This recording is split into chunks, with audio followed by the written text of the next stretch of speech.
আমি যখন ক্লাস 9-এ পড়ি তখন ফেসবুকে একটা প্রবাসী ছেলের সাথে আমার পরিচয় হয়েছিল। মাঝে মাঝে আমাদের কথাও হতো। মাঝে আমার ফোনটা নষ্ট হয়ে যায়, তখন আমি পাশের বাড়ি এক আপুর ফোন দিয়ে মাঝে মাঝে তার সাথে কথা বলতাম। এভাবে ভালোই চলছিল আমাদের সম্পর্কটা। কিছুদিন পর আমার পরীক্ষা চলে আসাতে আমি তাকে বলি, আপনার সাথে আর কথা বলতে পারবো না, সামনে আমার পরীক্ষা শেষ হলে কপালে থাকলে আবার আপনার সাথে যোগাযোগ হবে। দেখতে দেখতে আমার এসএসসি পরীক্ষাও শেষ হয়ে যায়। তারপরে একদিন আমি তাকে সেই আপুটার ফোন থেকে আবার মিস কল দিই, আমাদের আবার কথা হয়। সে খুশিতে একদম কান্না করে দেয়। সে ভেবেছিল তার সাথে মনে হয় আমি আর কোনো রিলেশনই রাখবো না, আমরা শুধু ফোনেই কথা বলতাম। কখনো সে আমাকে দেখেনি। তারপর সে একদিন আমাকে বলে আমাকে একটা ফোন কেনার জন্য, সে আমাকে দেখতে চায়। আমার কাছে আমার জমানো কিছু টাকা ছিল, সেটা দিয়ে আমি একটা বাসায় না বলে একটা ফোন কিনে ফেলি। সেই ফোনটা দিয়ে আমি মাঝে মাঝে লুকিয়ে লুকিয়ে তার সাথে কথা বলতাম। একদিন আমার মা সেই কথা বলাটাকে ধরে ফেলে, তারা বুঝে ফেলে যে আমার কাছে ফোন আছে। তখন তারা স্পষ্ট জানিয়ে দেয় আমাকে তারা লেখাপড়া করাবে না, আমাকে আর কলেজে ভর্তি করবে না। এই কথাটা শোনার পর সেদিন অনেক কান্না করি। তার সাথে রিলেশনটা ধরে ফেলার পর পরিবারের লোকজন আমার সাথে খুবই বাজে আচরণ করত, কথায় কথায় আমার গায়ে হাত তুলতো। আমি সহ্য করতে না পেরে এক সময় তার কথা সবকিছু বলে দেই সে আমাকে পছন্দ করে, আমাকে বিয়ে করতে চায়। তখন আমার পরিবারের লোকজন বলে প্রবাসী ছেলেরা ভালো হয় না, প্রবাসী ছেলের কাছে বিয়ে হলে সুখী হতে পারবি না, ওকে ভুলে যা। আমি কোনোভাবেই রাজি না, আমি তার সাথেই বিয়ে করব। বিয়ে করলে এটা ছিল আমার একটা সিদ্ধান্ত। তখন এক প্রকার বাধ্য হয়ে আমার পরিবারের লোকজন মেনে নেয়। মেনে নিলে কি হবে, উঠতে বসতে তারা আমাকে কথা শোনাতো, গায়ে পর্যন্ত হাত তুলতো। আমি দেখতে ভালো না, দেখতে অসুন্দর, আমি কালো, আমাকে কোনো ছেলেই পছন্দ করতে পারে না। সে হয়তো আমাকে সামনাসামনি দেখে, এজন্য এখন পর্যন্ত রিলেশনটা রেখেছে।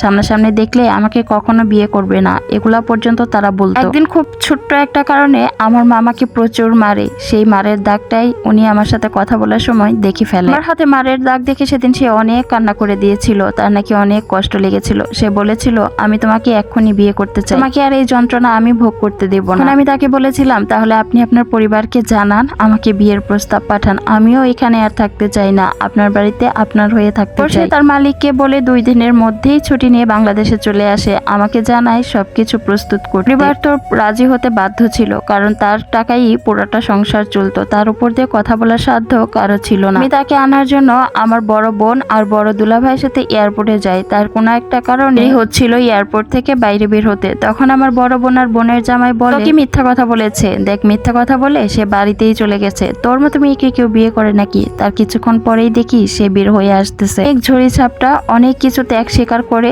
তারপরে আমার নিজের মানুষটাকে আমি নিজের করে পেয়েছিলাম। ভেবেছিলাম শ্বশুর বাড়িতে গিয়ে সুখে একটা সংসার করব। শ্বশুর বাড়িতে পা রাখার সাথে সাথেই বুঝতে পারলাম এ বাড়িতে কেউ আমাকে পছন্দ করে না। একমাত্র আমার স্বামীর ইনকামের টাকায় তাদের সংসারটা চলে বলে বাধ্য হয়ে তারা আমাকে বউ করে নিয়ে এসেছে। বিয়ে করার জন্য মাত্র 45 দিনের ছুটি নিয়ে এসেছিল। 45 দিন পর আবার প্রবাসে চলে যায়। তারপরে থেকে শুরু হয় যা আর শাশুড়ির অমানসিক অত্যাচার। আমার যা আর শাশুড়ি একটা লোভী মহিলা। এতদিন আমার স্বামীর টাকায় পুরো সংসার চলেছে, স্বামীর টাকা তারা নিজেরা একা ভোগ করেছে, বলার মতো কেউ ছিল না। শুধুমাত্র এই একটা কারণেই তারা আমাকে দেখতে পারতো না। তো আমার স্বামী প্রবাসে যাওয়ার সময় আমাকে বলে গিয়েছিল যত যাই হোক তুমি বাড়ি থেকে বের হবে না, এই বাড়িতেই থাকবে। কিন্তু দিন দিন তাদের অত্যাচারের মাত্রাটা এতটাই বেড়ে গিয়েছিল যে আমি আর কোনোভাবেই সহ্য করতে পারতেছিলাম না। একটা বেলায়ও আমি ঠিকমতো ভাত খেতে পারতাম না কান্না না করে। এতে আমার অনেক জ্বর আসে, আমাকে একটা ওষুধ পর্যন্ত এনে দেয়নি। ডাক্তার তো দেখাবে অনেক দূরের কথা, 7 দিন জ্বরে বিছানায় পড়েছিলাম আমি। তো একটা ওষুধ পর্যন্ত এনে দেয়নি আমাকে।